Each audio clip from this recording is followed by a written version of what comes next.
Now playing the Artist for Artist podcast. In a world full of podcasts, three brothers decide to change the game. This year, see the podcast that everyone's calling amazing. Artists for artists, artists for artists, to artists for artists. This is the Artist for Artists podcast with your hosts James, CJ, and Hennessy.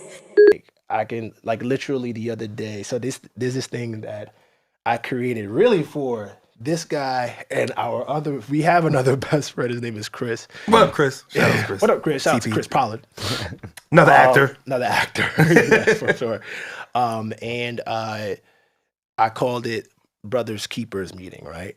And I just did that because I started making money was nothing. It's still never nothing for me, right? And it's just one of those things where, like, focusing on what I truly want, my passions, is like leveling up in my career was always a thing. Leveling up in my professional life and in my personal life. I go as aggressive in both, right? And I'm seeing this happen.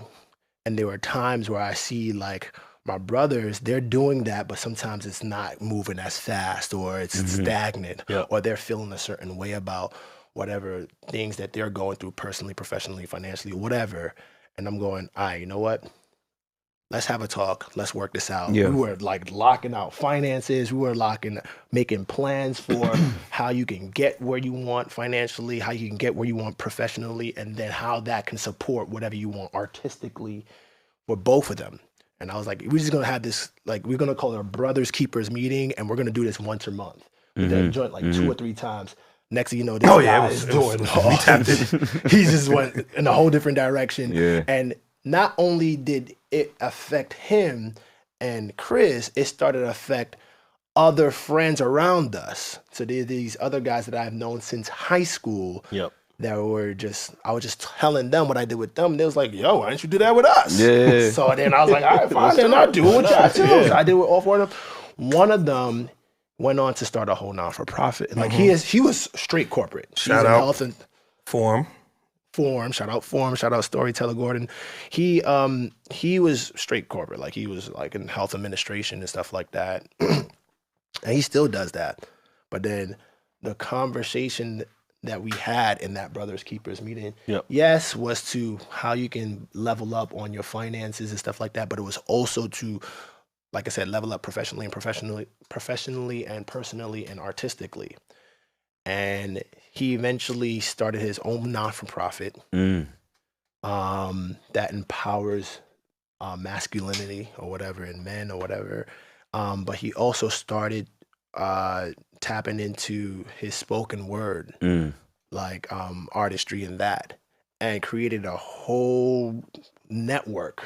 Now he gets paid to do performances and stuff like that. And he literally just told me today, like, he tells me time and time again, like, yo, bro, I don't think you understand. Ever since we had that one conversation, tapping in.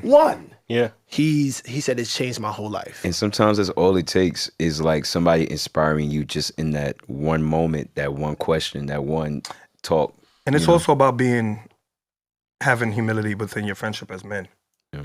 You know, a lot of times we feel like we're like, oh, I can't show my weakness to this other dude.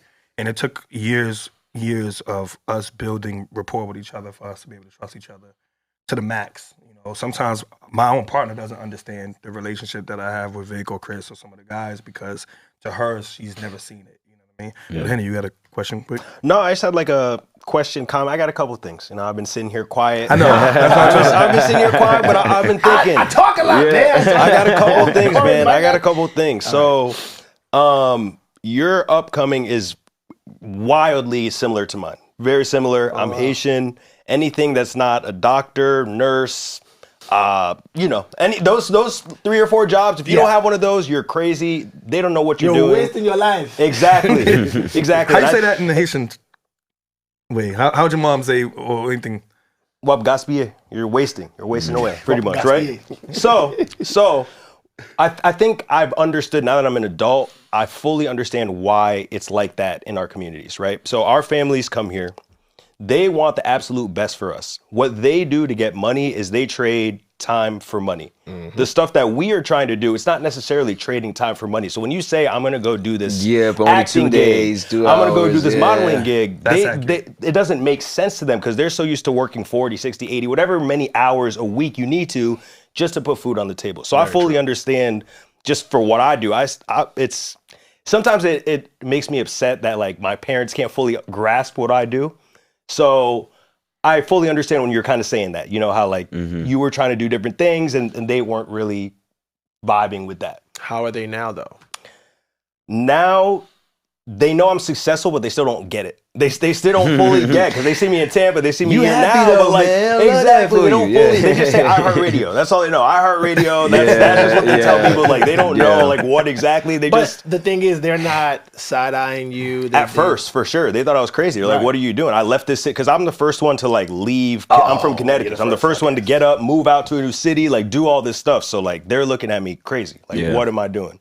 Grateful it worked out. You know, I'm able to do what I'm doing now. But my question for you is, well, I guess it's also like a comment. I always do this, question/comment. But you made a comment earlier about like your family, you guys would all kind of put money together and make things happen. Right. So I think what that is saying is at a certain point in life, any sort of career, you need to make that transition from doing things for your first name versus doing things for your last name.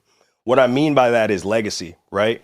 So it sounds like that's kind of the decision you made. Once you made that transition to be like, yo, this is bigger than me. Like I'm going to be able to support myself, but also my family. Yeah. I think when you can kind of show that to your family, they can understand it a lot better. Even though like my parents, they don't fully know what I do, but they know that when I make it, when I do what I got to do, they're set. They know that. And I made that clear. So like, I think that's kind of helped them like ease and just understand like, all right, maybe he's not crazy. Like, we don't know what he's doing in Tampa in 2 years. He's in Brooklyn now. Who knows? You know, they don't fully get it, but like, I think that's where it happened for me when I made that transition to, I'm not doing it for my first name anymore. This is more about like my last name. I'm doing this. It's really dope. I think that is fire. Yeah. Fire. Not doing it for your first name, doing it for your last name. But I think that also comes back full circle to something for you that they just want. And I think that's coming from a parent's standpoint that, you know, I think you're going to, well, let me speak for myself. I understand it more now that I'm a parent. You know what I mean? Like, you know, shut your mouth. Okay. All my life, he's been like, oh, you're going to understand this when watch when you get kids. It changes everything. It does change. We hear it often. It does change a lot of things. But listen, and as much as you're doing that too, you're still learning. Yeah, of course, 100%. And I say that because at the end of the day, even with that notion of wait till you become a parent, I'm not moving the way my parents moved. You know what I'm saying? You're not moving the way your parents not at all. Right? So even that notion of like, oh, you don't understand because you don't have kids, that's still going to change because guess what? You still trying to figure your own stuff out too. Exactly. I'm still trying to figure out my own stuff out too because I still have plans for my life. You still got plans for your life. Oh, that's accurate, but that's not what we're talking about. I know. I'm only saying that. I'm just saying. Sorry, there's a lot of under stuff. Oh, God. Y'all too, man. That's not what we're talking about. But what I was going to say was to your point with, you know, doing it not just for your first name, but doing it for your last and creating a legacy. I know that when it came to let me speak for my mom because I can't really speak for my father, but my mom's biggest thing was fear. I did all this because all these sacrifices because I want you to have a good life, a full good life. And yes, it's about leaving legacy, but I think me personally, just hearing outside looking in from your situation, they're just happy that they're seeing their son live a full life. Like the moment that it's like, hey mom, can I borrow a few money? I can't pay for rent. Then it's going to be like, I don't care about no goddamn legacy. What are you doing with your heart ain't paying our rent. And I don't understand. So I agree with the whole legacy thing, doing it for the last name for sure. but I can resonate with the simple fact that they just want their child to, and I'm gonna say live a full life, because I agree. I think that artists I agree too. never Yeah. really push that narrative, and not enough artists do. Mhm. They just don't. Yeah. And because they don't, the world does it. So I'm always gonna advocate, yo, if you working hard professionally, work just as hard personally. That's right. Mhm. Because guess what? It doesn't get any easier. Don't wait till you're becoming a millionaire or you're really successful before you decide to, find that significant other or have kids. Go to your son's whatever. soccer game. Mhm. Or go to, or be invested in their lives. Okay, It's all hard. Yeah. So why wait? Get a head start. So before we wrap, I do have a question to ask you real quick. Yeah.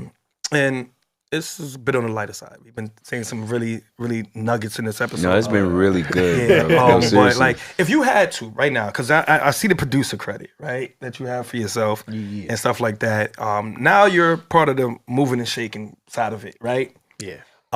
If you had to choose, like, you got this one project, I don't know, you got it going, and you had to choose 5 of your all-star actors. You don't gotta say me, because I know I am. You can move on. Okay? I mean, that was a given. Yeah, we already know. I just there's don't want you to do that to yourself. That Give question you mark 5. casting Yeah. on that box is always gonna be my face, no matter what. Bathroom attendant doesn't care. Y'all know how I feel. Oh yeah, Yeah, that's yeah. your favorite one. That's her favorite one. For sure. The guy who hates the napkins. For sure. Like, if you had to choose any actor in the world, 5 of them right now that I'm gonna push this 5 onto my project, who would that be? Oh. Haha. Funny enough that you say that. We do have a project that we are working right now to produce a Okay. TV series. And I'm just gonna say it's gonna be my boy Anthony Ramos. Anthony Ramos, Mr. Transformers. Mr. Okay. In the Heights. In the Heights, okay. My homegirl Michelle Mitchener. Michelle. She was was it Lethal Lethal Weapon Weapon. TV show? She's A lot, actually. a lot. I can't. She has this on BT that just came onto Netflix. Jeez Louise. First Wives Club. There we go. Yeah. There it is. My boy Taylor Seleh. I'm gonna break that one down. Taylor Seleh. He's the main guy on Survival of the Thickest right now. Okay, I know exactly what I know. Yeah, he's the man. That's somebody I known from a long time ago. That's 3. You need 2 more. Candace Maxwell. Candace Maxwell. Hey, former. She used to be a dancer as Dancer well. turned actress. Dancer Okay. turned actress, just like Michelle. She's on a few Tyler Perry projects. It's 4, right? It's 4. You got one more. Listen, You can't include CJ. Can't include me, and you can definitely include Chris because we already on. That's Okay. good. Because we already on. Man, sheesh. It's just one. Just one more. It's too many, man. 5, All right, 4. Giviad. You know who Giviad The is? singer. No, Oh, not Giveon. Oh, my bad. I was about to say, now, I'm a I music didn't first hear guy. on. Give I me didn't hear- Giviad. Oh, boy, G. Yeah, G, Nah. man. So it's funny about G real quick, and I forgot to Gotta ask have G. G's a man. Rayon. Remember he was talking about his cast members last episode when we was interviewing him, and he went out and he worked with them. G is one of them. Oh, really? wow. Oh, wow. Small world. He had a whole fight team with him and everything in that movie. Oh, wow. Yeah, and I was That's like, dang, I crazy. should have said something, but yeah. So yeah, right out top 5. All right, let's go. All right, cool. Wasn't too bad, It though. wasn't too bad. You know, at least you didn't. If you realize, clearly, I'm not saying no huge. Right, I was like, at least you didn't I go. mean, Anthony Ramos is here. He's up there, but He's up there. He's up there. He's up there, but he's still Anthony Ramos. He's still, Right. I'm saying people that were in the network. Because For at you. the end of the Yeah, day, yeah. like, where I'm going up, I'm trying to bring as many as people with me. Yeah. Always. So you on your Issa Rae. Yeah. Why not? She Yeah. doing That's it? right. All right, let's go. Shoot, everybody does it. I think before we wrap, one major nugget I've noticed from this entire episode is like the people that you're around. Like your network really is your net worth. Like just from hearing your guys' upbringing, from people setting you up to go to auditions you didn't even know about that has set you up into the position now, to you guys kind of having the camaraderie you do. So this is just for the listeners. Like, definitely build that network around you because you are who you hang out with. So if you want to be rich, hang out with rich people. They'll put you on to the right things that they do. If you want to be an actor, hang out with actors. You want to be a musician, hang out with musicians. Definitely I think a lot of people sleep on that. Yeah. A lot of people don't like asking for help because like their ego or like, I'm so glad you said you know. We ain't supposed to be rapping. I was going to say, we sorry. supposed to be We got rapping. time. Corey, what's the last? We What's got one time. thing I always say? Because he said What's something your about mom? asking for help. What is one thing I always say? Don't what? Don't what? I'm Don't gonna what? just say hesitate to ask. Come on, man. I don't remember. In regards to asking for help, I don't remember. I always tell this guy, don't ask, don't get. Oh, don't ask, don't get. That's Don't a fact. ask, don't Oh. get. You know, sometimes people don't. You know, they See, the reason why I where didn't your remember help is that. gonna come from. The reason why I didn't remember that since y'all went like this with time. Oh no. The reason why I didn't remember that, right? No, wait, but the reason why I didn't remember that was because like Victor, I've always watched, and there's, you know, you have to look at people, and I share my appreciation for things that you do, you know, that I know. I'm like, yeah, I need to learn how to do that, regardless of age, regardless of standards, regardless of whatever, right? And there's just this one thing that I've always said, like, I call it, he says, don't ask, don't get. I say, what would Victor do? I can't. WWVD. Yep. Because, and here's why I'm gonna say that, because there's a very important moment that I think about all the time whenever I need to ask for something. And I go, if he could do that, I could do this, right? And we were sitting at 14th Street Movie Theater, right?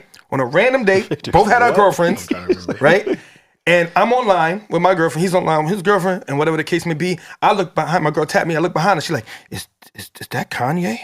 And I'm like, Oh my God. no, it ain't. So I turn around, I look behind me, and Kanye's standing there like this, online. Really? Yes, on the line. And this is when he was with Who, Amber? Amber Rose. Yeah. Oh wow. And that's how I validated it was him, because she was standing next to him. And I was like, oh, this Kanye really behind us online here. Like, this kind of, right? Yeah. So we go into the movie theater, and we go sit down, and I'm talking about it, whatever. Vic's sitting next to me, whatever. And then in walks Kanye and Amber to the same theater. And they got their security guards, and they go sit behind us. Right behind us. Right? Behind us. The movie is about to start. Victor leans over and goes, yo, you think you let me create direct or dance or do choreography for this video? I'm about to go ask right now. I said, Vic, the movie just started. It's dark, and he got like 50 million security members around him. Like, it's like 9 of them. Vic was like, I'll be back. And he gets up, and he's like, excuse me, pardon me. Excuse me. In the movie started, and I was too embarrassed. I was like this. And after that, I found out, I was like, wait a minute. Why are we waiting a lifetime of pain for a few moments of discomfort? Man. Right? If he asked and Kanye was open to it, that would have just shifted everything over a few short seconds of discomfort.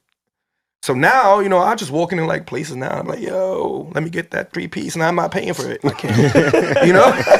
And if it works, great. Like, you know what I mean? And to cap that off, I would just say I did ask to, you know, if I could choreograph his next video. How did that turn up? He gave me his number to his his email, the email to his manager, and I eventually did a submission, but it didn't go forward. Didn't go anywhere. But the bottom that line goes is to I show- had his But that's what I'm saying. email to You his- had that? Yeah, I still I was had about to it. say, yeah. Same thing happened with Drake. I still have his. I got 40's email. Same thing that happened with Kid Cudi. You know. So what's his name? Miguel. I actually just saw Miguel in the last job that I just did like 2 weeks ago, and I still have their manager's contact. Things happen, and when you connect with people, you don't expect. Right. You just want to connect. Exactly. 100%. Because next thing you know, they might need something, and they will remember you. And that's Go good back to too. the You thing don't about really network. expect, but you just want to connect I- like that. Can I have $20? What? Give me $20. Fool, I don't have my wallet. Well, give me $20. You said don't ask, don't get, so I'm asking. Don't get. Exactly. All right, But well, no, for real though, with my last, I keep having one last, but this is a good episode. Yeah. I'm sorry. This is like we got nuggets, and when I get going, I can't stop either. James is not going to say The we don't gonna need ask, part don't 2. get. Right? He didn't say it this time.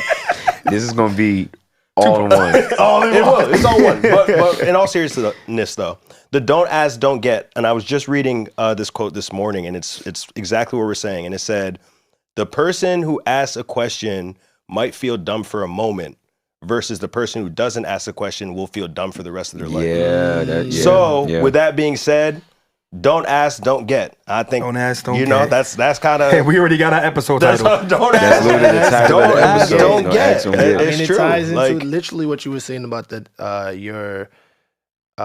your net worth is your network. I mean, that's kind of a typical thing. That people but know, but it's just, again, going back to what I was saying, you may know it, but sometimes you just need to hear it. So You just somebody might need hear to this hear episode it. right now, but like, you know what? Let me just go ask that guy. Exactly. I was hanging out with the other day, you know? And you just don't know what goes on in people. Like you said, people just need to hear it because those are thoughts of, I'm pretty sure a lot of different people, like they have the opportunity, like, should I? exactly. It's always that. It's always like, that. it's a should I? Whether it's a big opportunity or a small one, you always get that in your back of your head, like, should I? But it's like, you don't ask, you don't get. Just got to take it's the just leap really and simple like as that. But you need to hear that.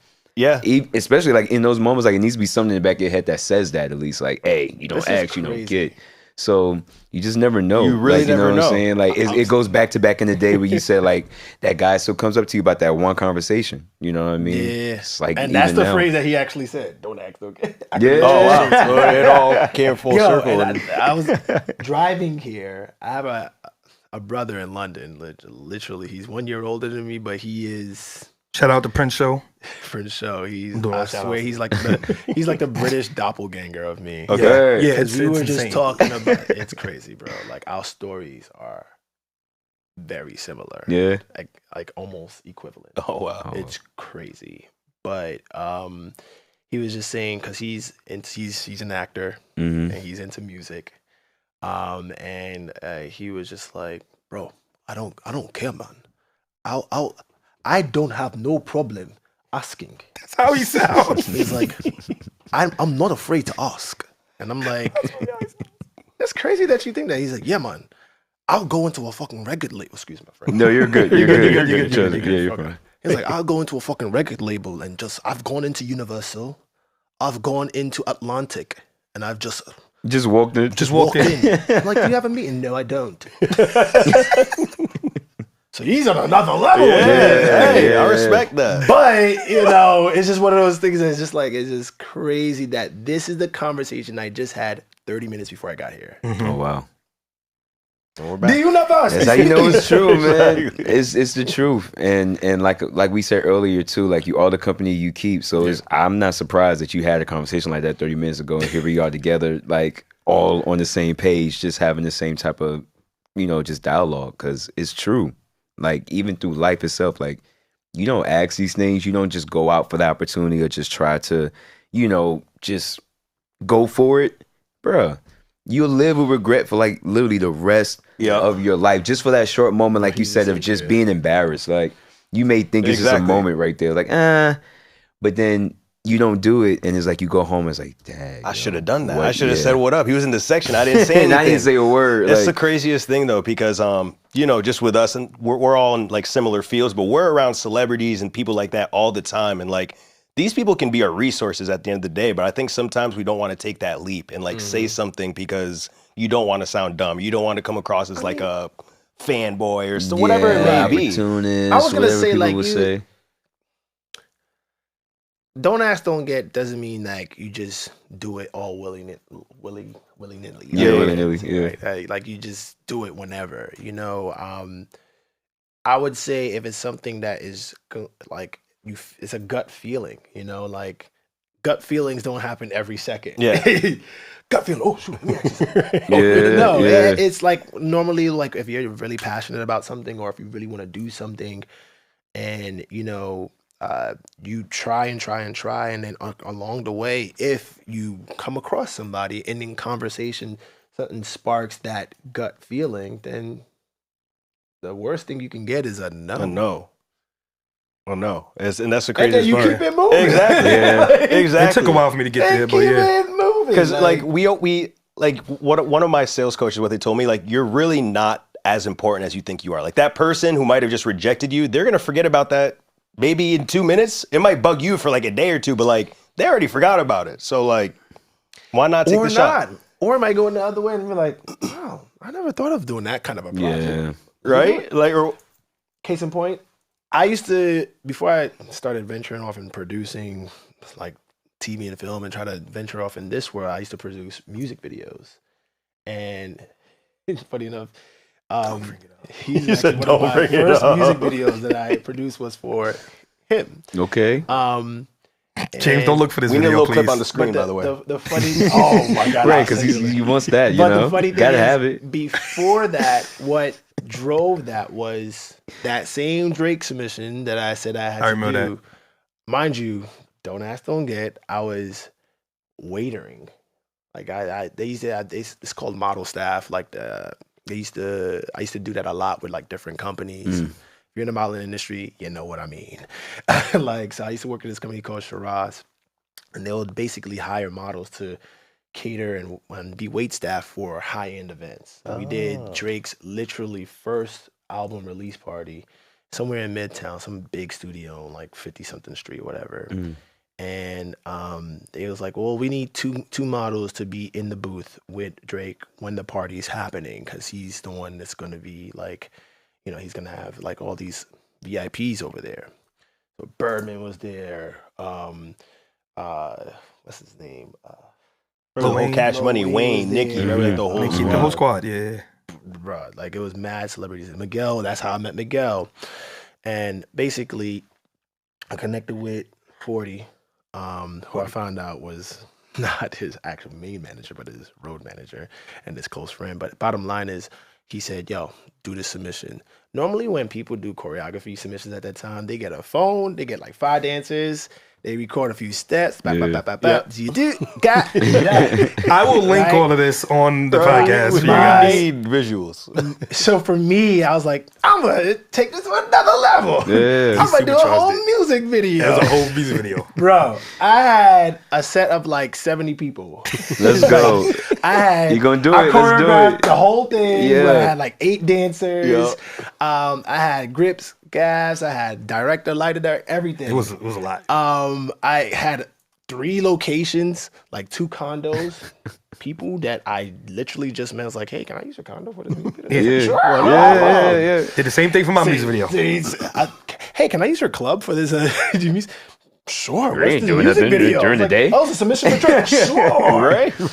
Bro, like, next thing you know, I had a full-on set, and it went from me just doing a submission to me directing a music video. Yeah, wow. That was, like, fake Drake and everything, all this, like, it was all mock. Yeah. Again, submitted it. It was like, oh, this is cool, but not really looking to do anything for this song. And it's just one of those things where it's just like that opened a whole new world for me. Like just diving into this whole situation. And them YouTube views was up like it was a real Drake video. Yeah, people really thought it was Drake. But, you know, I would have never had that experience to then go on to like now go, okay, maybe I can actually do it for artists. So that's when I went with him. And I did his. And then some other artists, I started getting submissions to other artists. So I did this other guy named Amin Ra, Bam. And then next thing you know, I got like 3 or 4 more submissions from just people just submitting to me. And then I was like, okay, let me hold this all down a little bit. But that experience made me just have like some kind of liking towards not only directing, choreographing, but producing.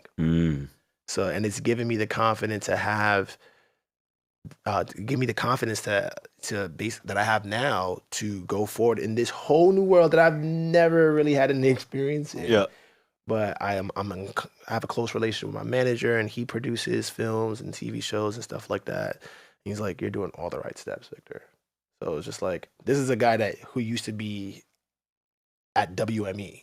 Like, so for him to say that to me, I was like, all right, I'm gonna keep on going, keep on doing this. You know, and none of that would have ever happened if the don't ask, don't get happen. Yeah. If I was too afraid to even ask people to help, you know. So it doesn't only just give opportunity to, you know, within those people, like the person that gave me the club, or the person that was like, okay, I'll be your DP. But it gave opportunity within myself to expand artistically. Yep. And in this case, not just artistically in front of the camera, but behind the camera. Yeah. So it's this thing just it just goes like wildfire when you're able to tap into the don't ask, don't get situation, tap into your network, and then essentially tap into you. Fire. Yeah. Fire. Well, you know, James didn't say it. He's not gonna say we need a part 2, but I just want to once again thanks Vic for coming out and pulling up. You know, sure, man. You're an extreme tribute to my life, and I hope I'm the same for you in return. Of course. Just thank you from the fellas. For sure. You know, Yeah, for man. coming out and sharing just some of your background. And Honestly, appreciate it, man. we really appreciate that. And for, you know, our viewers out there's about a ton of nuggets that happened today. You know, just write in our comments some of the things that resonated with you. Be sure to like, subscribe, and follow the Artist for Artists podcast. And we are out of here. I got my boy, Henny on the right. I got, y'all know, James Dale on the left. And, of course, the very important, special Victor Sho. All right. Thank you for watching, and we will be back. Let's go. Let's do it. Yo, please. You better not really rock it. Really rock the mic. If you're loving the show, hit that subscribe button on YouTube, Spotify, Apple Podcasts, or your go-to platform. Stay tuned and stay connected. Catch you on the next episode.